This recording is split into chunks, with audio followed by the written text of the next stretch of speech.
L'émission Santé Pulsation vous est présentée par le Centre hospitalier Bienne.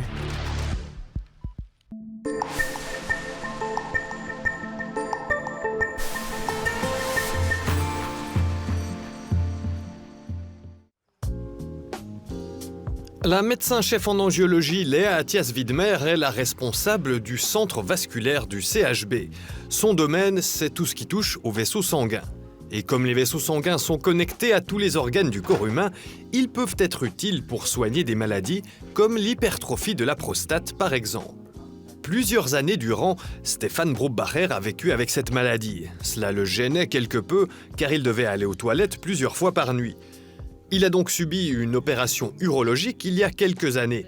Le problème était réglé, puis c'en est un autre qui est apparu. Stefan Brubbacher a noté la présence de sang dans ses urines. J'étais un peu choqué, c'est clair, mais d'un autre côté, je savais, grâce à des examens antérieurs, que ce n'était pas un grand problème. Bon, j'ai reçu des transfusions de sang, donc c'était quand même un saignement important.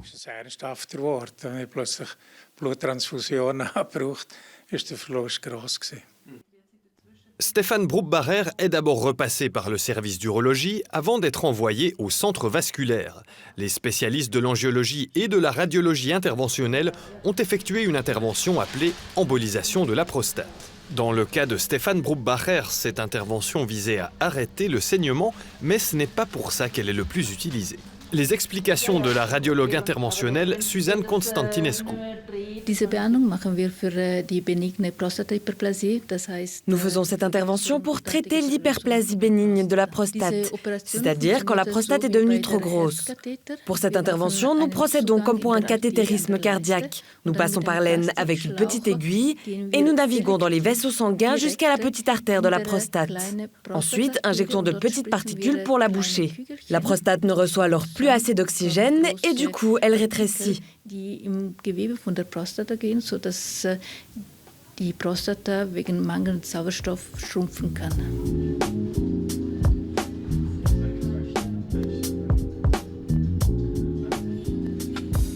Avant de nous plonger dans l'opération, rappelons ce qu'est une hypertrophie de la prostate.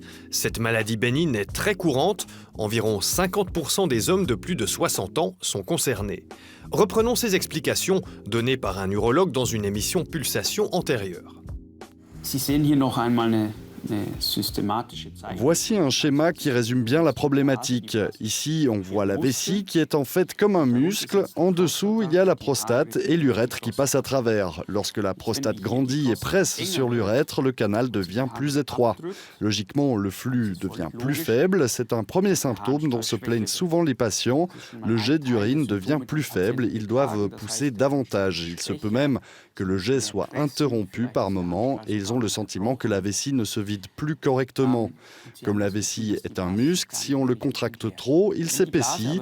Du coup, la vessie devient moins flexible. Alors, lorsqu'elle se remplit d'urine, les patients doivent plus rapidement la vider et peuvent se retenir moins longtemps. Ils doivent aussi souvent se lever plusieurs fois la nuit pour aller aux toilettes. Dann haben die Patienten rascher Harndrang und können diesen Harndrang auch nicht so lange zurückhalten und müssen vielleicht auch in der Nacht häufiger aufstehen, die Blase zu entleeren. Il existe de nombreuses manières de traiter une hypertrophie de la prostate. L'opération qui nous intéresse aujourd'hui, l'embolisation de la prostate, est une méthode mini-invasive. Il existe de nombreuses manières de traiter une hypertrophie de la prostate. Ce patient, pour qui l'intervention vient de se terminer, nous explique pourquoi il a choisi cette méthode. J'ai 54 ans, ce qui est encore relativement jeune, et on m'a expliqué qu'à cet âge, il est censé de commencer par essayer cette intervention avant d'éventuellement passer à la chirurgie. C'est pourquoi j'ai choisi l'embolisation. L'embolisation de la prostate s'effectue sous anesthésie locale, c'est-à-dire que le patient reste éveillé. Les médecins peuvent ainsi interagir avec lui, par exemple en lui demandant de retenir son souffle pour réaliser des scanners.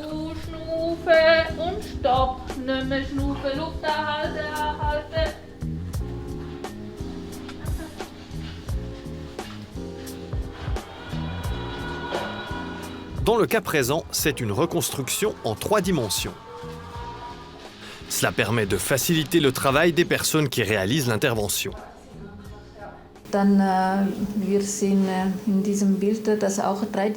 Comme on le voit ici, cette image est en 3 dimensions et on peut la tourner dans tous les sens. Cela nous permet de nous faire une idée d'où viennent les vaisseaux sanguins.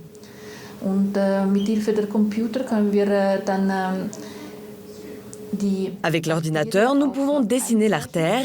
Il nous suffit de la marquer avec 2 points et l'ordinateur la reconnaît et la dessine en bleu comme on le voit sur cette image. Erkennt diese Arterie und zeichnet sie in blau wie auf diesem Bild. Und wir können diese auf verschiedenen Projektionen drehen und wir können uns Nous pouvons tourner cette image dans toutes les directions et cela nous permet de bien nous orienter. Ce qui est bien, c'est qu'on peut superposer le scanner sur les images faites pendant l'intervention. Avec cette superposition, nous voyons toujours où est l'artère pendant l'opération, même sans liquide de contraste. Während den Eingriffen immer wissen, wo die Arterie ist und wir sie dann auch ohne Kontrastmittelspritzen sie direkt finden können. L'intervention n'est pas particulièrement complexe, mais certains passages demandent un peu de patience. Le passage qui était difficile, c'était cette jonction entre un grand vaisseau et 2 plus petits. On ne savait pas vraiment si ces vaisseaux étaient reliés à la paroi avant ou arrière de l'artère. Une fois l'endroit souhaité atteint, Suzanne Constantinescu injecte des microparticules. Elles vont boucher l'artère qui mène à la prostate, ce qui va empêcher le sang de l'alimenter. Conséquence directe, la prostate va rétrécir. Ce processus ne se fait pas instantanément.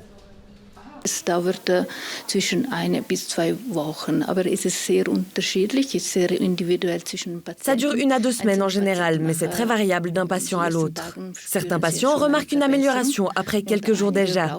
Pour d'autres, il faut attendre 2 semaines pour remarquer un changement. Il y a des patients à qui on met une sonde urinaire permanente.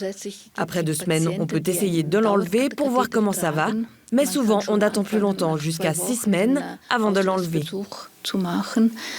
Aber wir halten den Katheter zum Beispiel bis maximal 6 Wochen, dann versuchen wir den Katheter wegzunehmen. Comme toutes les interventions, l'embolisation de la prostate présente quelques risques, mais elle présente aussi plusieurs avantages.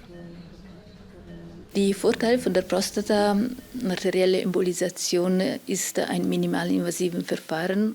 L'avantage de l'embolisation de l'artère prostatique est que c'est une technique mini-invasive, ce qui signifie que les risques sont moins élevés.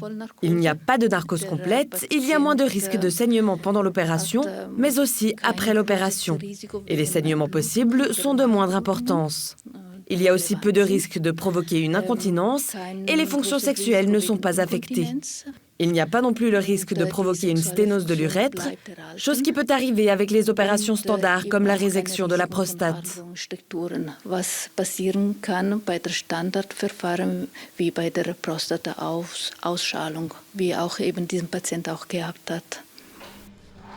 Tout le monde ne peut pas opter pour cette méthode. Certains patients présentent des contre-indications. Les patients qui ont des maladies qui touchent les vaisseaux sanguins comme l'artérosclérose ou qui ont les vaisseaux obstrués et les patients qui ont des diverticules à la vessie. Stéphane Brupp-Barrère ne présentait aucune de ces contre-indications et a donc pu opter pour l'embolisation. L'intervention s'est bien passée. Par moments, je sentais que ça tirait ou que ça pressait quelque part, mais à aucun moment je n'ai ressenti de douleur. Mais l'intervention dure un petit moment. Depuis, j'ai la paix, je n'ai plus de saignement. Si Stéphane Brupp-Barrère a un conseil à donner aux hommes concernés par les problèmes de prostate, c'est de ne pas attendre avant d'aller consulter. Depuis qu'il ne doit plus se lever 5 fois par nuit pour aller aux toilettes, il a clairement gagné en qualité de vie. L'émission Santé Pulsation vous a été présentée par le Centre hospitalier Bienne.